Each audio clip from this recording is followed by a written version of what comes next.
Following program contains language and subject matter that you may consider unsuitable for children. Parental discretion is advised. Greetings, Hercules. Here's Highness the Jackal. The Jackal. I'm going to pass the reins to Mr. Jackal, the new king of radio. I think Jackal's Latino. I'm not sure, but he'll give it to you, Jeff. The Jackal.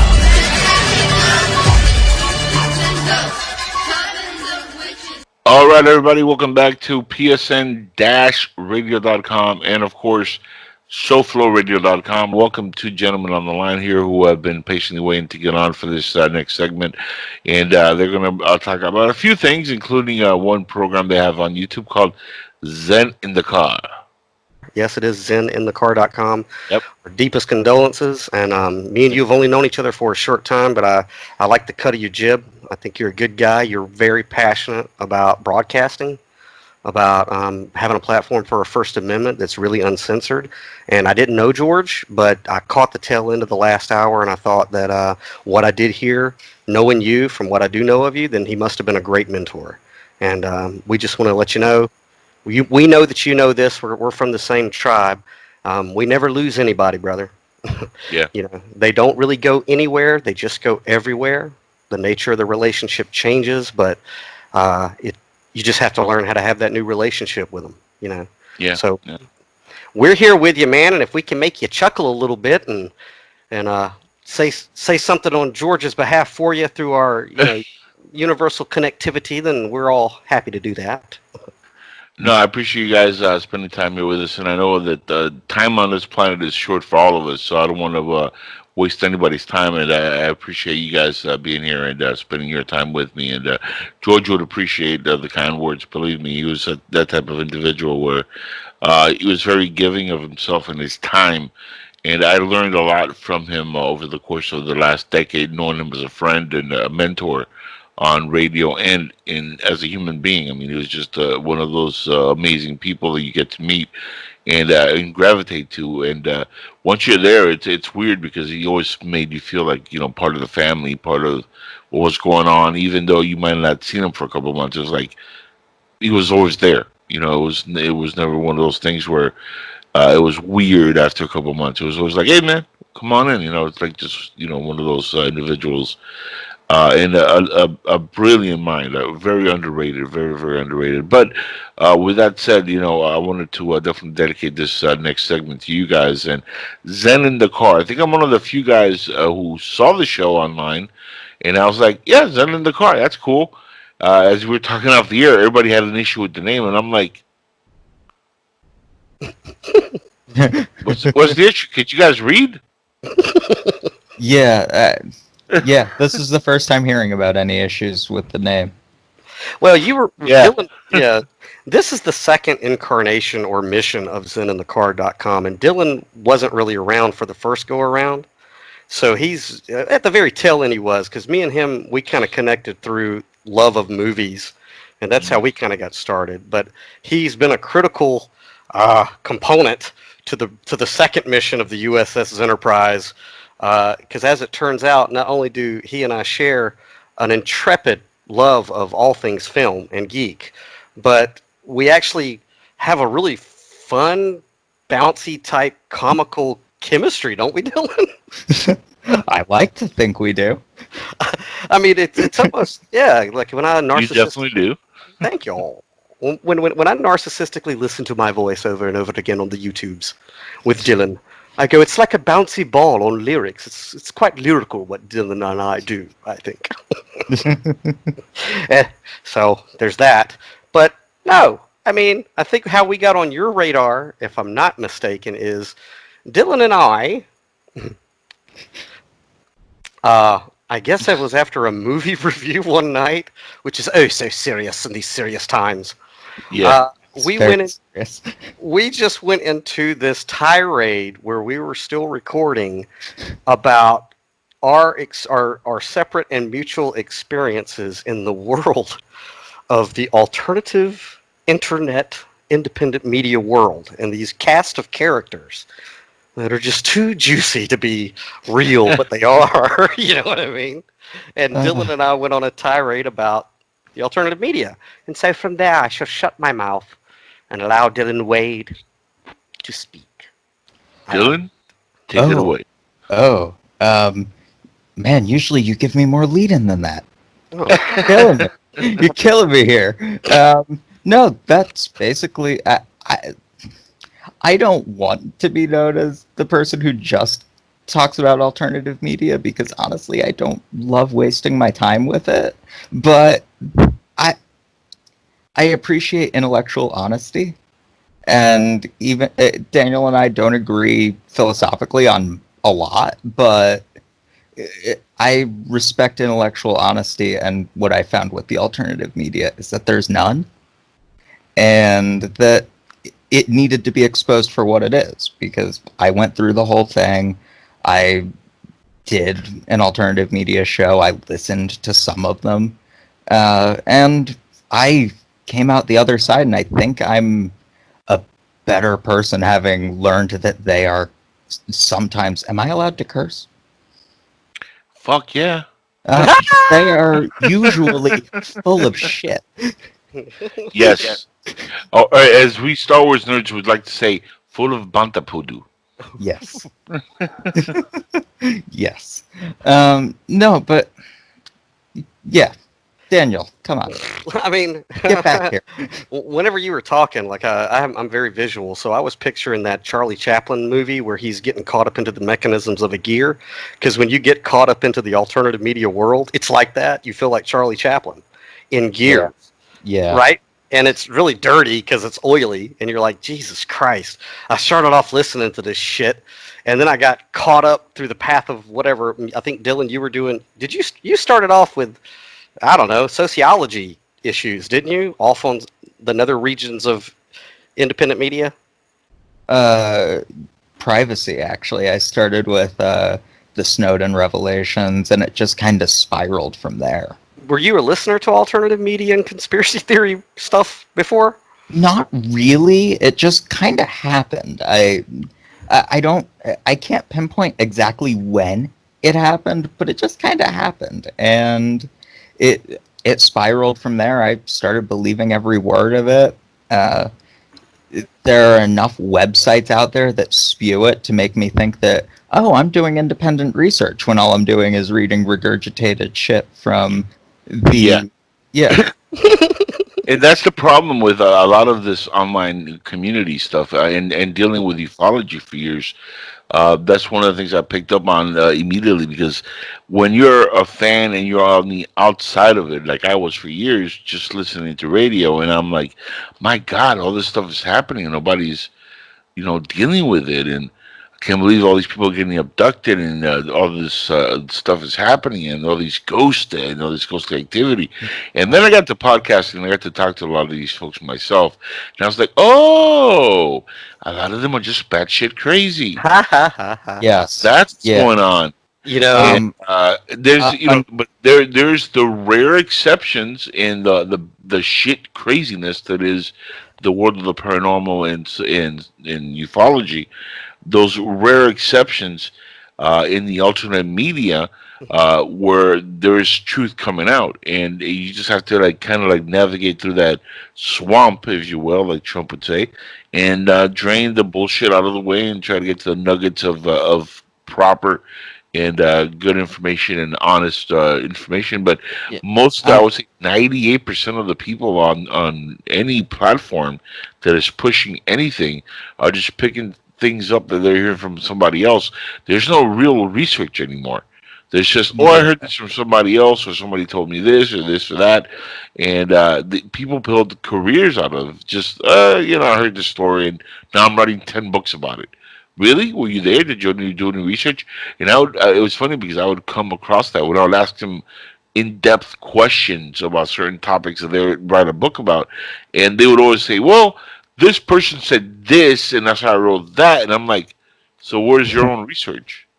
Yeah, I have to go in just a second, but honestly, I think it's a little more insidious than that. I don't think it's, oh, I heard this from this person. No, it's they heard it from that person and they thought they could make money off of it.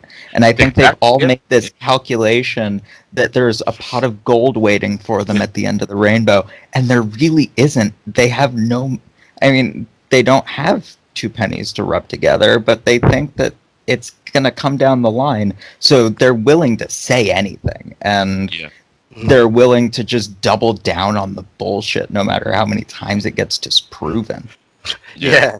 And sometimes, like, I don't literally look at Dylan, but hypothetically, I look at Dylan and, like, we just both got washed out of this machine, and it's like, dude, was that as fucked up for you as it was for me? You know what I mean? I think that's why we gel. You know what I mean?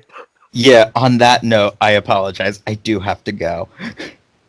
I can talk enough for the both of us, dude. Oh, I know you can. See, Angel, what we tell stories about Dylan and that he has to go to bed early and he's got work and school, but actually he's a very, very notorious pimp in his corner of the world, and he has several lovely ladies that make him quite a bit of change, and he has to collect around this time. And this is I understand that. Yeah, no. Hey, I do my show on Sunday nights because during the week I strip, and you can't get involved with my stripping. It's gonna ruin my money. So that's how I make my money. Yeah. Do I get to face a stripper? I don't think they can see you on the stream, can they? No, well they will on YouTube later on. But you guys are looking at me now like. Did Dylan already leave? I think he left us. Yeah. He couldn't. I think my face scared him off. I think that's what it was. Nah, you got to catch him early, dude. So no, dude. Go ahead. You're the host. Ask me questions, bro. Relevant questions. Yeah, no. It's funny because I've been wanting to bring you on the show here for a while now. Not just talk about the Zen in the car, but also Sense and everything you're working on the side as well. But it's funny because we all kind of share our thoughts on alternative media. And it's the way we met. It was very complimentary because you actually had seen one of my shows, and you're like, "Hey, that's a cool podcast." And I was like, "Oh man, thank you." And I've been doing this for over a decade now, but every time I hear that from anybody, it touches me because it means like somebody's actually paying attention. And I was very thankful for you guys reaching out, and for you in particular for giving me that shout out on the Skype there. And of course, everything snowballed from there, and we all got targeted by an individual who shall remain nameless. And, I don't mind naming him. He's called me out on his shit before. I mean, well, yeah. Well, let's just say we took the V for victory from this perpetrator who wears a nickname that millions of people are using, so very original. I mean, I don't know how many times you can take a red pill, but at this point, it's like it's been used already, guy. You're not the original red pill. Yeah, I like the Matrix movies too, but it's not enough to build a church around. You know what I'm saying? It's like, and 20 years later, it's kind of like it's like, dude. Yeah, I don't know. So yeah, how me and you met is it's like this. This is the way I look at it, Angel. I didn't have the exact same experience listening to alternative news. All I knew is that people like us, we have this inclination that whatever the official stories are, or whatever the choices that were commonly given, left, right, Democrat, Republican, religious, atheistic, whatever, creation, evolution, we're always given these dualistic choices. There's a certain percentage of us. My people, my tribe, automatically know that whatever we're being presented with, whatever choice, they're bullshit. They're designed to get us within some type of a thinking paradigm. So whatever title you have, I'm not it. Whatever agenda that you have, I'm not for it. I look at things as in a very Captain Kirkish Kobayashi Maru way, which is there is no no-win scenario. There's always a third way. I really dig that philosophy. So when I look at any issue, philosophically, politically, whatever, and I see two opposing choices being drummed at you with intensity, I go, what's the agenda? What's the third rail that they don't want you to touch? You know what I mean? Yeah. And so I've always been that way, and I think my tribe has too. Is like we have this inner knowing that whatever it is that we're being presented with, there's something deeper, something that's not so prevalent, and something that somebody doesn't want us to know about. Not getting all creepy and conspiracy theory-ish, but it's like thinking outside of the box in every way. So, no, but it's actually the right mindset to have because as we are getting hit from all ends here, from COVID to the protests, the riots, the police defunding and cities under fire. I mean, we're seeing it on our own end here that there's definitely stuff going on that is beyond our understanding or our ability to get a grasp on. yeah. And that's something I think is becoming more and more apparent to all of us, no matter what spectrum you lie in, whether you're Republican, Democrat. I mean, you see people now switching parties, which you never saw at such a rapid rate as it's happening now, because everybody's kind of confused of what the hell's going on with the world. I mean, there's a lot going on, man. There's a lot going on many levels, Angel, and I think that it's incumbent, with the first go around with ZENITHCAR.com, when I stop and think about it, and I've talked about where the origins of the site and the whole mission came from several times. I won't get into it. People can look it up if they're interested. But it's like the whole idea of ZENITHCAR.com in the beginning and now is to bring different voices, cultures, schools of thought, schools of faith, schools of political areas, religion, all these different areas. See if we can all come together and do like some Socratic dialogue, some philosophical dialogue without getting quote unquote triggered or it coming to blows, and just discuss issues that are important. And typically the necessity for this type of a thing comes around when things just become so absurd. Mm-hmm. And we're in that situation right now. Everything's absurd. Everything is absurd. Yeah. Everything is upside down. Everyone is so confused, and everyone has a label or a title or a demographic. I hate that word, demographic. A demographic that they must identify with, and so, but we do certainly live in interesting times, and me and everyone who does associate with ZenInTheCar.com, which is a rotating cast of characters, we all believe that no matter what's going on, we don't need to panic. Okay. Yeah. That oftentimes levity of a situation is very curative. Laughter truly is a really wonderful medicine. Yeah.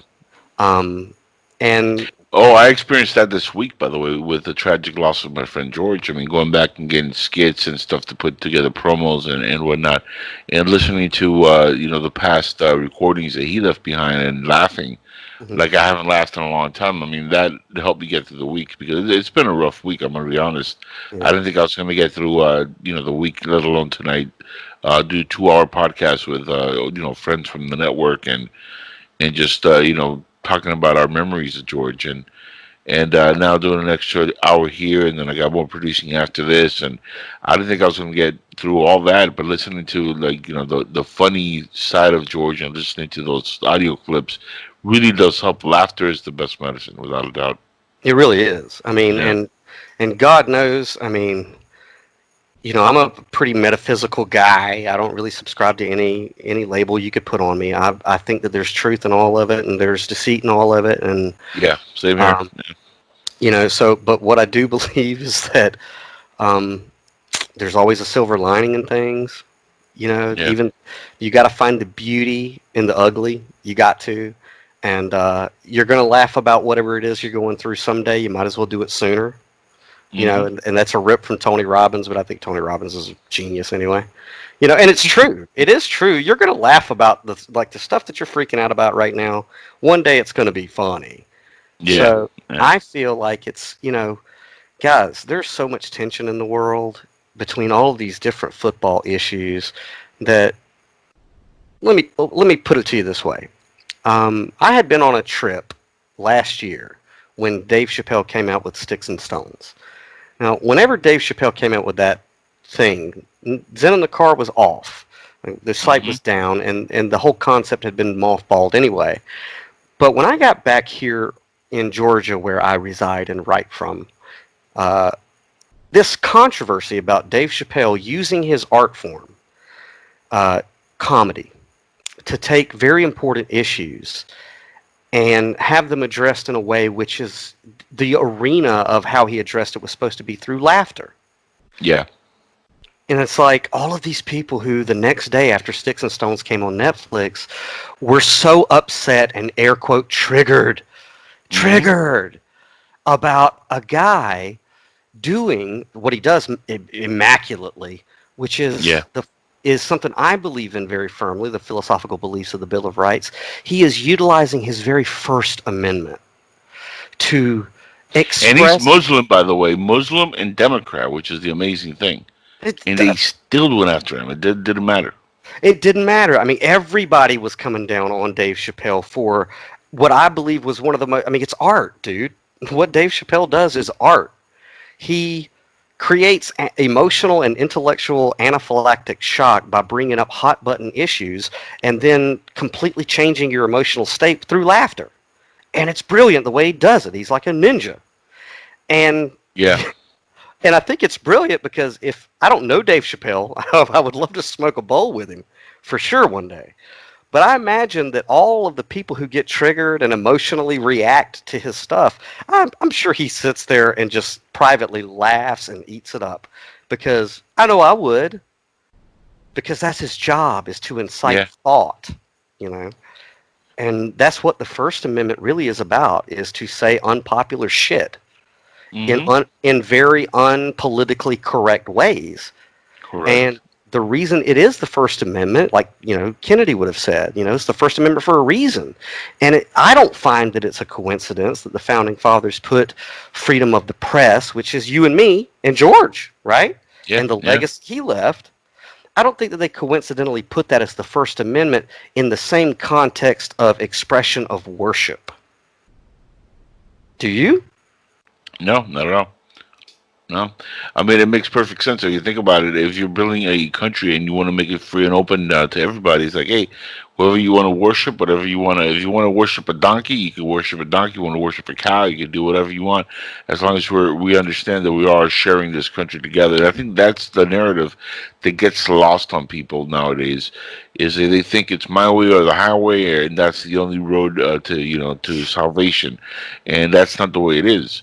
Doesn't matter if you're religious, if you're Catholic, if you're Jewish, if you're Muslim. Religion out of the way.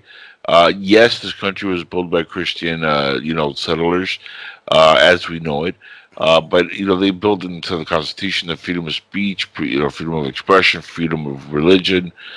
These things are human rights, and unfortunately, we're seeing that's being stripped away because people that have sinister agendas are driving this country in the very wrong direction, where they're trying to get rid of things that built this country, and try to get rid of institutions that put this country where it is right now. And I don't think this country is a racist country, or there's net racism in the police force or anything like that. There's bad apples, there's bad cops, there's good cops. I've dealt with both. I've been beat up by cops, I've been helped by police. So I've seen both sides of the spectrum when it comes to the police thing. I've seen how people react in the videos, and I'm like, sometimes we tend to blame the police when really they're doing their job, and you got to put yourself in their shoes. They see a lot of crap that we as a society don't get to view. So when we hear, oh, one person was shot somewhere, we forget all the crap that person probably did in their life to get them to that point. And what we forget sometimes is to understand that the police, for example, has to deal with people grabbing their guns and shooting at them and fighting back and resisting and fighting. I mean, if we live in a society where we're supposed to be civil and get along with each other, the police are human beings too. You know who becomes cops? You, me, friends of ours, family members, anybody who joins the police force. It's not like they're in outer space, third race that comes down and controls the masses. Is we become police officers. So when they attack police officers, a lot of times they're attacking their own family members, their own friends, families, neighbors. And I think people tend to forget that. When I hear about, people getting shot, kids, police officers, it's like, What's the difference? Is they're human beings, and we tend to like overlook that because again, our mind is being manipulated by powers that be in play in society that are telling us, no, this is the way, and now they're moving us in a direction which is very counterproductive to the way this country is. I'm a proud American. I love this country.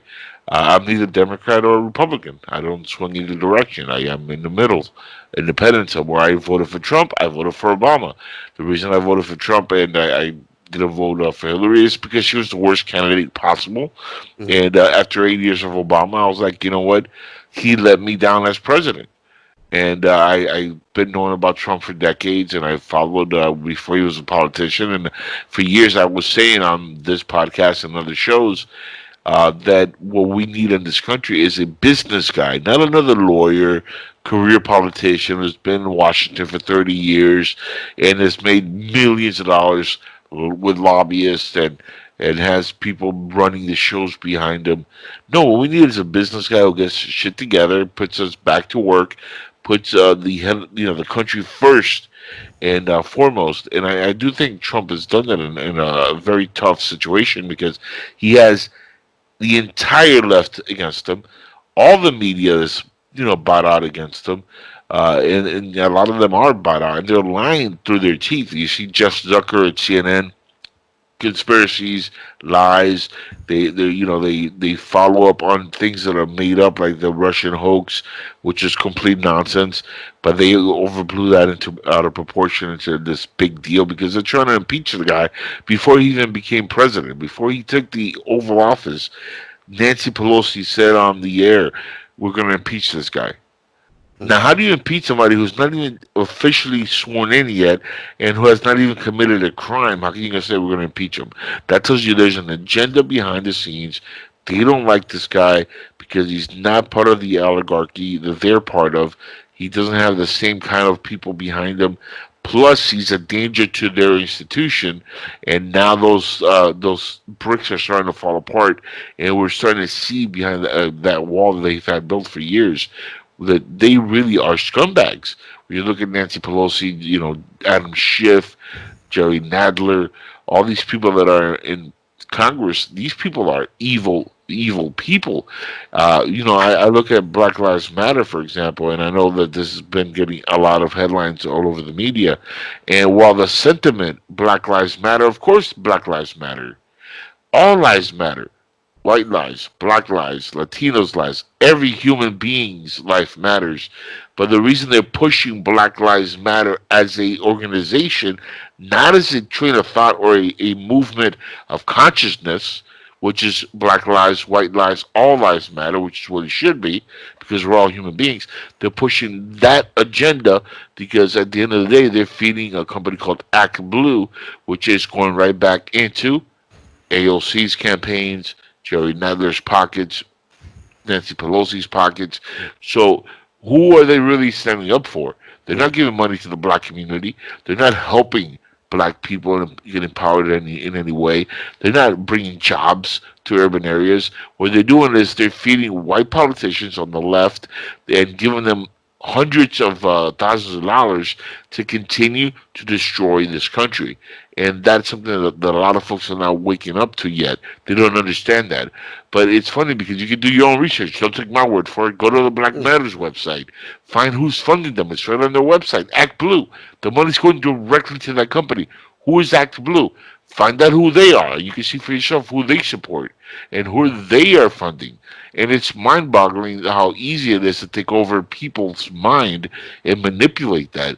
And I know that, doing radio, once you get into like certain subjects, you tend to like either put people off or you bring people on board who are like-minded. And there's very little gray area when it comes to politics because you either are set in one direction or another. But unfortunately, we're in a country where it's a melting pot, and we all have to listen to each other. And the only way we can do that is if we come together as a people. Forget the divisiveness, the divisions, the black, the white, the Latino. We're all human beings. I was born in Cuba. I was raised in America. I'm an American. I'm a citizen. I've been here for decades. It doesn't make me less American than somebody who was born here 2 years before I was born, because I got here at 2 years old. I still love this country, and I do not want to see it turn into Cuba, like see the flag behind me there. I don't want to see this country turn into a shithole, like Venezuela, like Cuba, like Haiti, and that's unfortunately the direction we're seeing. Look at California, the state it's in right now. Minneapolis, where the whole thing with George Floyd took place. Look how that is right now. They're $500 billion in the hole, and they're asking the president, "Can you help us?" When he was offering help, they didn't want to take it. None of these Democrat states wanted to take the help. Now they're begging for money. It doesn't work that way. That's not the way it works. That was, without a doubt, Angel, a lot of words you just said. That's all right. That's how I roll. I'm gonna have to, at this point in time, because I'm looking at the clock, I'm gonna have to plead the fifth on a lot of what you said. Though I was grinning from ear to ear as you did, and the reason I'm gonna have to take the fifth on a lot of it is one, I have made it just a rule of thumb to avoid conversations about Trump. Period. It has saved me a lot of headaches to just say, I'm not talking about Trump. There's enough people talking about it, and I don't give a shit. Okay, this was me. And you could. I don't even want to get into Trump, but I stopped paying attention to the news when he was announced as the Republican nominee. At that point, I had internal clocks that said I need to pay attention to other things in life rather than politics, because I'm a huge activist. Okay, for several reasons that we'll get into. But then you get into issues like what's going on with the police. Anybody who's ever followed ZenInTheCar.com, or people like me or Jason Patrick, who I want to give a huge shout out to in just a second, know that we got into this game in our local area here in Georgia in the 8th Congressional District years ago, back in 2008. Okay, talking about police brutality and what's going on with the militarization of police and why that's going on, and what's going on with our intervention in foreign countries when we shouldn't be doing these things. And, you know, all of us basically were constitutionalists looking at things going, this is simple shit. The issues that face our country are really simple. And guess what? The fucking founding fathers weren't nitwits.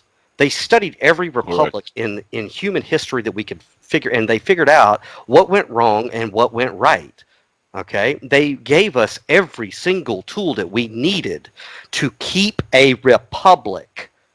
A republic. And what the unfortunate thing is that with a republic, because a republic, to, as far as I know, is the best form of government if you must have one. But we're not ruled by angels, are we? So we must. So the republic is, in my opinion, the best form. I mean, honestly, if you look at the Bill of Rights, I'm a spiritual guy. I operate from that area first, and I believe that the Bill of Rights is based off of the trial of Christ, which, whether you believe it's literal or allegorical, it doesn't matter. It doesn't have to be literal to be true, okay?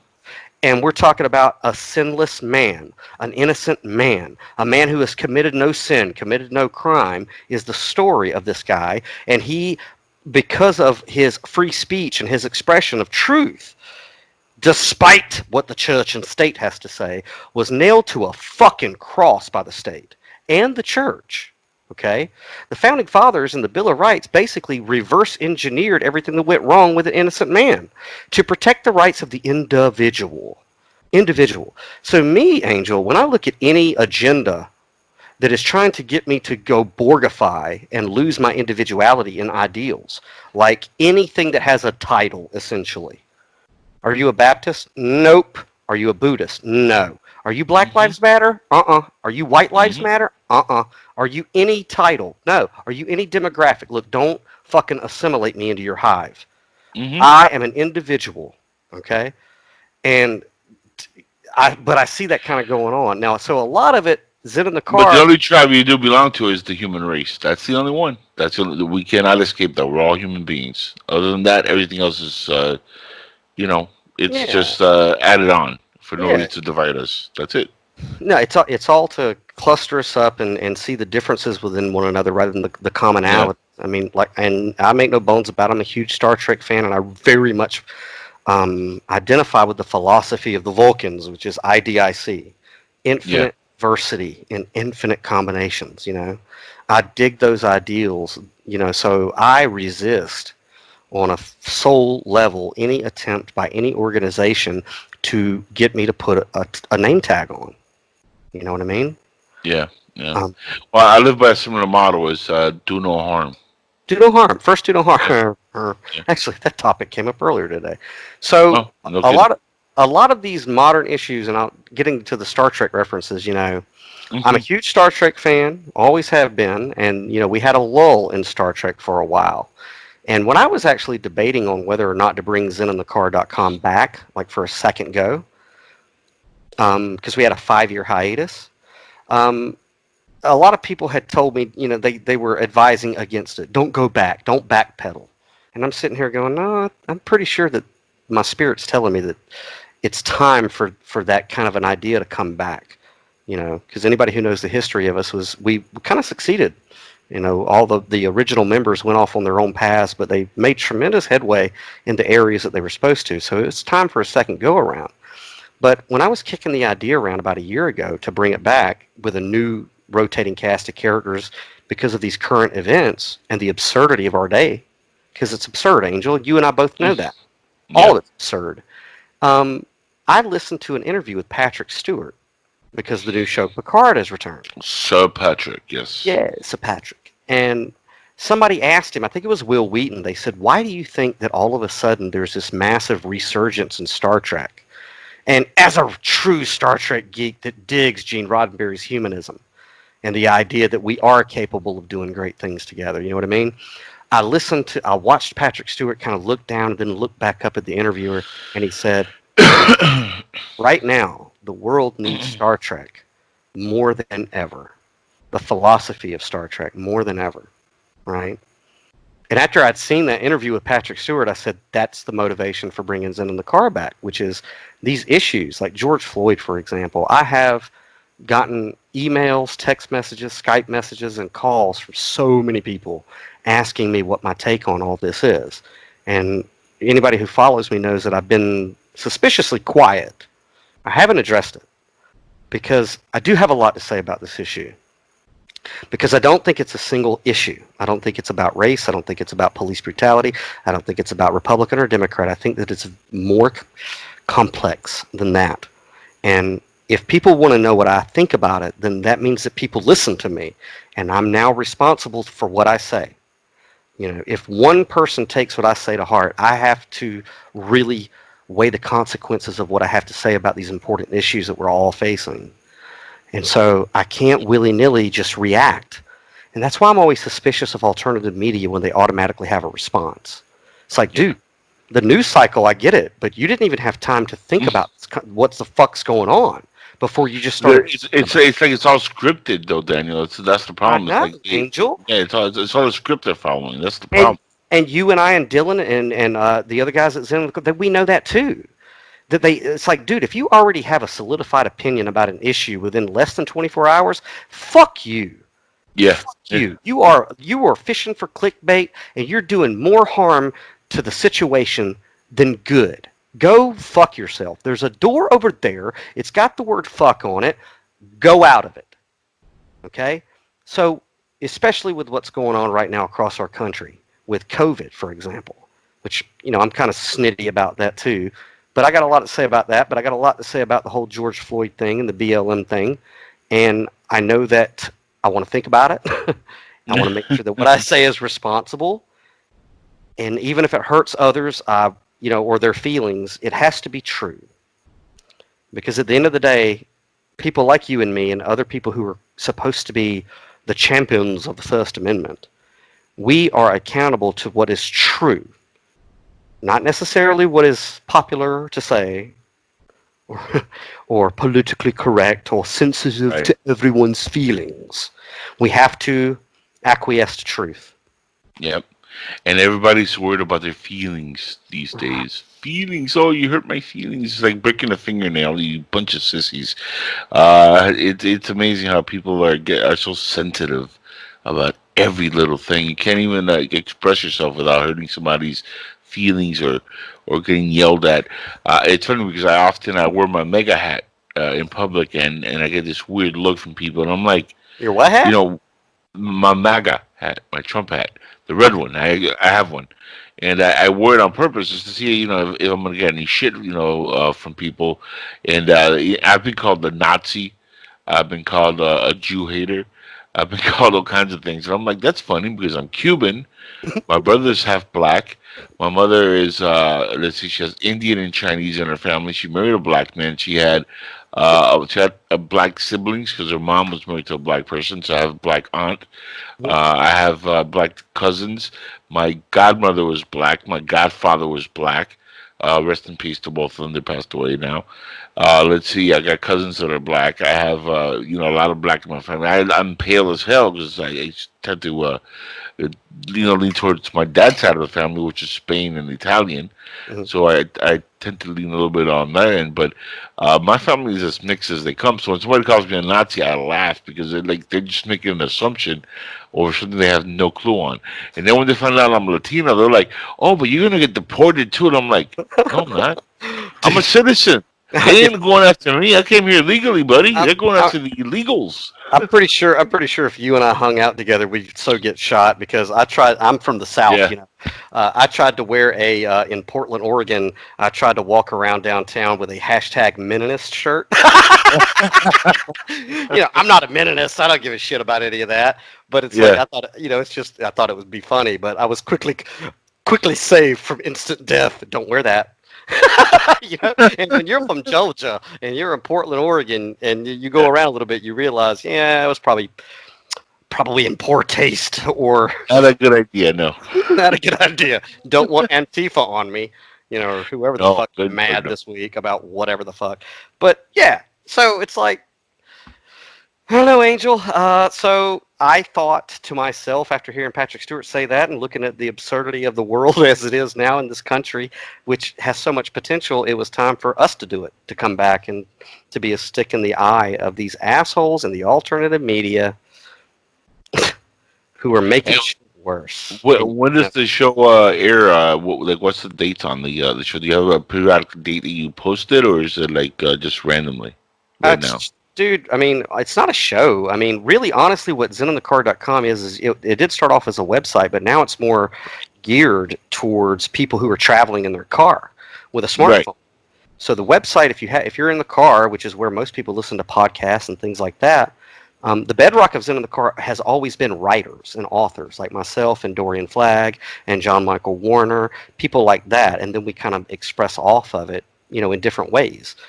So it's always been authors, writers, commentators, but we dig the concept of traveling and enlightenment and Zen in the car, listening to talk radio or podcasts in the car.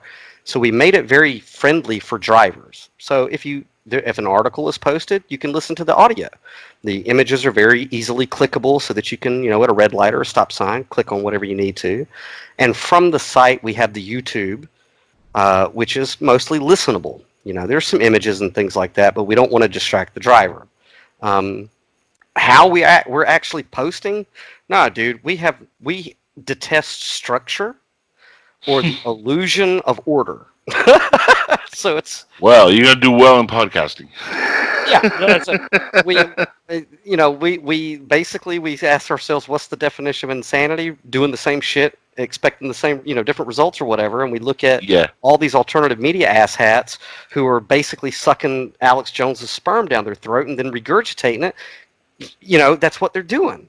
And they're 20 years behind what's actually going on. Nobody gives a shit about live radio, really. You know what I mean, Angel? Me and you've discussed this shit. Nobody cares about stuff like that. It's all convenience-based now. So it's like, I'm looking at what they're doing, and I'm like, none of that's working. We're just trying to get content out. But, at the end of the day, it's like, people keep asking us what it's about, and we released the About video, which I think you shared, didn't you? Yeah, it's I think on my website I shared it when I posted the stuff up on there. Yeah, but it doesn't. It doesn't really tell you what we're about. Right. And there never will be anything that's concrete. Yes, I'm trying to figure that out myself. Yeah, it's ineffable. I mean, I recently picked up. I asked myself, what is the purpose? What are we doing? And I said, it's been a while, so I went and picked up Thomas Paine's Common Sense. the guy that really started the revolution with his words. And I'm looking in the forward, and I underlined it. It said, in regard to Thomas Paine, it said, his writing was as fiery as it was earthy, a master wordsmith. Paine wrote directly to plain people, not to monarchs, aristocrats, or the wealthy. He wanted to persuade his readers of their human rights and equality, and he wanted them to abandon the discredited ideas of heredity, rule, rank, and privilege. And I said, that's what we're about. That's what Zen in the Car is in every way that we can express it. Speaking to plain people about their equality, and about common sense shit. And if we do it through humor or snarkiness, then so be it. If it offends you or triggers you, it's not for you. You knew what we were when you married us. You know what I mean? Yeah. Yeah. Quickly before we go, because we gotta get going here in a minute. I wanted to bring up Cannasense also. Give a little rundown on what's going on with that, and for those who are listening, also plug the websites again and the URL so people can make sure they go check them out. Absolutely. I'm passionate about a lot of things, and one of the things I am passionate about is access to medical cannabis. I believe that every single citizen on the planet, and specifically in America, has a right to treat their mental, emotional, and physical ailments in any way they see fit, so long as they're not harming anybody else. And I think that the criminalization of cannabis has been a crime for a very long time. I've been an activist for cannabis decriminalization for a long time. An organization came along in 2014 called Cannasense Total Wellness. They were very liberty-minded, which I philosophically identify with, and they were very much proponents of cannabis as a medicine. So you had two super-duper ideals. I jumped right into it and joined this collective, and it's one of the best decisions I've ever made in my life. And I've talked about it ad nauseum for the past few years. People can Google Daniel Lewis Crumpton plus Cannasense to get all the information, but I'll keep it simple and small. If you're listening and you're in any area of the United States of America where you cannot get access to medical cannabis, or you have to go under a bridge or at a gas station late at night to get medicine that you don't even know is medicine and you don't know what's in it. Or your local high school. Or your local high school, and you're tired of being paranoid about having your medicine to be able to function in life, especially you veterans with PTSD, you people who are fighting emotional disorders and things like that. You are not criminals. And Cannasense is a collective that basically makes it okay to be somebody who medicates and makes their life better through cannabis. And we offer an apothecary online for you to procure your medicine safely with lab results, medical grade. You join our collective, you get access to that. A lot of other benefits. Just go to getcannasense.com. If you have any questions about it, there's a live chat button in the bottom right-hand corner. You can click that, or you can call 1-833-633-4208. Say that you heard about Cannasense Total Wellness on Inside the Jackal's Head. Ask us any questions you like, but basically, if you're out there and you're ill, you need to stabilize with medical cannabis, go to getcannasense.com and ask us for help. Somebody will respond to you, and we'll get you stabilized as best we can, and get you a steady supply of clean medicine that you can rely on, with a lot of other cool stuff too. So I think you're going to be joining pretty soon, right, Angel? That is correct, sir. Yes, sir. And I partake in the need of a good old Cannasense workup. So I'll definitely be joining up pretty soon. And I urge everybody who's into self-medicating, especially right now since we can't go to the hospital for every little thing. Yeah. This is a great way of doing it, and I appreciate you doing this for people out there. I mean, we've had talk in private, you and I, about this, and folks, everything he's saying is from the heart. He's trying to help folks out. So check the websites and be supportive. Cannasense Total Wellness is the brainchild of my friend and mentor Neil Schloss. It's a wonderful organization, and we really, really care. I mean, all of us have been impacted by this issue of medical cannabis in this country, and it's ridiculous. And now we have a common banner and a common message and a common method for not bypassing. A lot of people say that what Cannasense does is like finding legal loopholes. No, it's not. Right. we're standing on our rights as Americans, and we're breaking all the stupid legalese down to what it is, which is nonsense. You're an American. You have a right to life, liberty, and the pursuit of happiness. If that means cannabis, then we're going to provide it because that's our right. And there is no inferior court that can override your right to have access to this medicine. And so that's what we do. And so it's a cool, hip, bigger than Ron Paul revolution type thing, in my opinion. And it's only getting bigger by the day. And it's very humbling to be a part of it. It really is, man. Definitely. Thank you for being here with us, man. I appreciate you spending your time. And guys, check out his websites and make sure you support. It's a good cause. Especially check out ZENITHCAR.com. Yeah, you can. You go to ZENITHCAR.com. We got all of our social media IVs that you can stick in your veins, from Instagram to Twitter to the YouTube channel, which is hilarious. Yes, it is.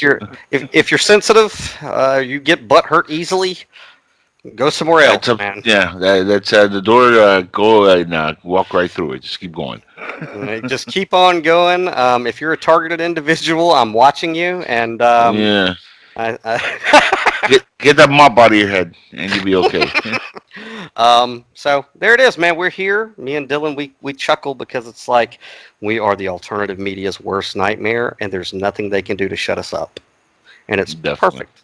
So thanks, Angel, for having us, man. I do tip my hat off to you because I know that my name is a rather slurred name in our inner circles and Rolodexes, and I really thank you for not being one of the assholes that would acquiesce to the orders from on high not to have me on. I really appreciate it. No problem. You're welcome here anytime you want to come on and join the conversation. And I definitely want to, not only join the program, but I want to make you a part of my show here. Like I said, whenever you want to be on, and I'll ask you, periodically to come by and be part of the conversation. I mean, you've been nothing but gracious and cool with me since I met you, so I have no issues whatsoever. And I don't censor on this network. You have your own expressions, your own belief system. By all means, it's 100% open to everybody's ideals. Because at the end of the day, we're all individuals. We're all on train of thought, even though we share this small little planet, and we're all human beings. Yeah. But every voice matters.